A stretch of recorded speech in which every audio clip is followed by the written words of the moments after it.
Kali ini kita akan membahas temuan yang cukup menarik tentang perkembangan bahasa anak bilingual. Kenapa menarik? Karena ternyata anak-anak itu seperti spons ajaib yang bisa menyerap dua bahasa sekaligus. Bayangkan teman-teman, di era globalisasi sekarang ini, banyak anak harus menguasai dua bahasa sekaligus, utamanya bahasa Inggris dan bahasa Indonesia. Nah, pertanyaannya, apakah ini akan membuat mereka semakin bingung atau justru membuat mereka semakin pintar? Saya memiliki satu subjek penelitian bernama Ken. Ia berusia 5 tahun yang sedang bersekolah di sekolah internasional. Di sekolah, ia menggunakan bahasa Inggris. Di rumah, ia menggunakan bahasa Indonesia. Bahkan, ia juga jago dalam bahasa Mandarin dan bahasa Jawa. Setelah saya observasi, ternyata Ken memiliki kemampuan yang luar biasa. Pertama, soal kosakata. Ken bisa pakai istilah akademik dalam bahasa Inggris seperti multiplication atau origami. Sedangkan saat ia berada di rumah, ia lancar bilang, "Aku suka sama semur ayam" dalam bahasa Indonesia. Kedua, struktur kalimat. Ken paham banget kapan ia harus bilang, "I love to speak English" dan kapan ia bilang, "Halo, namaku Ken, umurku 5 tahun." Artinya, otaknya udah bisa bedain tata aturan bahasa yang berbeda. Ketiga dan yang paling keren yaitu code switching. Ken bisa ganti bahasa secara otomatis sesuai konteks. Sama guru, dia pakai bahasa Inggris dalam bentuk formal. Sama teman, dia pakai bahasa Inggris dalam bentuk yang santai. Dan ketika di rumah, dia akan menggunakan bahasa Indonesia. Kenapa bisa begitu? Menurut teori Chomsky, manusia punya language acquisition device, semacam mesin bahasa bawaan di otak. Teori biasa bilang ini bagian dari perkembangan kognitif, sementara Vygotsky bilang menekankan peran interaksi sosial. Jadi bagaimana penerapannya? Untuk orang tua, jangan takut anak jadi bingung ketika belajar dua bahasa. Tetap konsisten, gunakan bahasa Inggris di sekolah dan bahasa Indonesia di rumah. Kemudian untuk pendidik, manfaatkan musik dan permainan dalam pembelajaran. Ken belajar berkalian lewat lagu dan main djembe sambil nyanyi lagu daerah. Pembelajaran multimodal merupakan hal yang sangatlah efektif. Ingat teman-teman, di era global ini, anak yang bisa berbahasa bukan cuma pintar, tapi siap menghadapi masa depan. Seperti kata orang, banyak bahasa yang dikuasai, banyak pula pengetahuan yang dimiliki.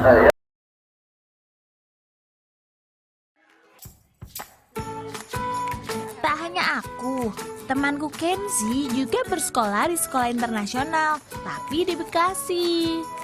Hello, my name is Kenzi. I love to speak English. English is so easy. Banyak hal yang bisa Kenzi pelajari di kelas. Belajar kesenian, membuat hastakarya, membaca, bernyanyi, dan bermain bersama. Anybody raise your hand? What are you doing right now? Making collage. First we draw first, Okay. and next we cut a piece of origami. We stick the origami. We stick to the drawing.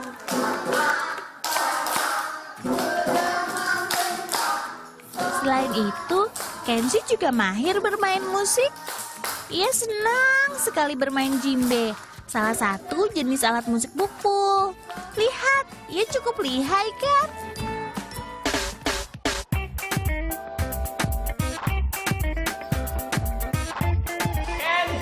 Hi. How is school? Fun. Fun. Did you learn a lot? Yes. Are you hungry? You wanna go home? Yes. Yes. Okay, let's go. Okay, wash your hands. Nah, ada satu yang berbeda denganku. Saat di rumah, Kenzi harus menggunakan bahasa Indonesia saat bercengkrama dan bermain.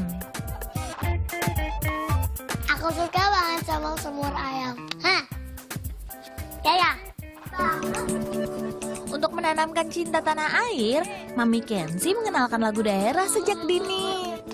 Mereka bernyanyi dengan iringan musik djembe ala Kenzi.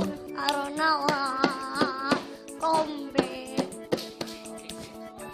Meski Kenzi lancar berbahasa Inggris, maminya tidak ingin Kenzi lupa akan bahasa dan budaya tanah airnya. Kerio.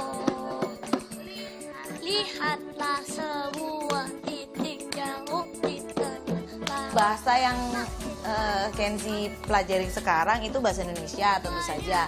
Terus bahasa Inggris ya kan. Saya itu dia belajar bahasa Mandarin gitu kan di sekolahnya.